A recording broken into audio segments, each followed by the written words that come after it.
சிவகங்கை மாவட்டம் திருப்புவனத்தில் காவல்துறை விசாரணையில் உயிரிழந்த அஜித்குமாரின் குடும்பத்தினரை நேரில் சந்தித்து ஆறுதல் தெரிவித்த பாஜக மூத்த தலைவர் ராஜா விசாரணையை சிபிஐக்கு மாற்ற வலியுறுத்தினார்.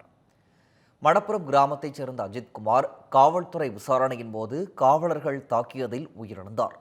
இந்த சம்பவம் கடும் அதிர்வலைகளை ஏற்படுத்தியுள்ள நிலையில் உயிரிழந்த இளைஞரின் குடும்பத்தினரை பாஜக மூத்த தலைவர் ராஜா நேரில் சந்தித்து ஆறுதல் கூறினார்.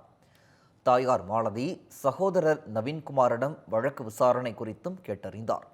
இதைத் தொடர்ந்து செய்தியாளர்களை சந்தித்த அவர், வழக்கில் காவல்துறை சம்பந்தப்பட்டிருப்பதால் விசாரணையை சிபிஐக்கு மாற்ற வேண்டும் என தெரிவித்தார்.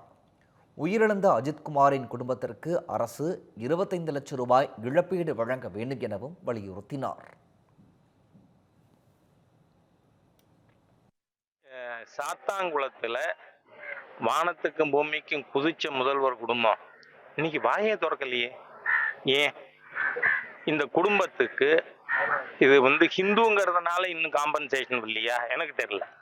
ஏன்னா அன்னைக்கு கட்சியிலேருந்தே கிறிஸ்டின்ங்கிறதுனால காம்பன்சேஷன் கொடுத்தீங்க. அதனால 25 லட்சம் ரூபாய் நஷ்ட ஈடு கொடுக்கணும். அதே மாதிரி அஜித்குமாரோட தம்பிக்கு அரசு உத்தியோகம் கொடுக்கணும்.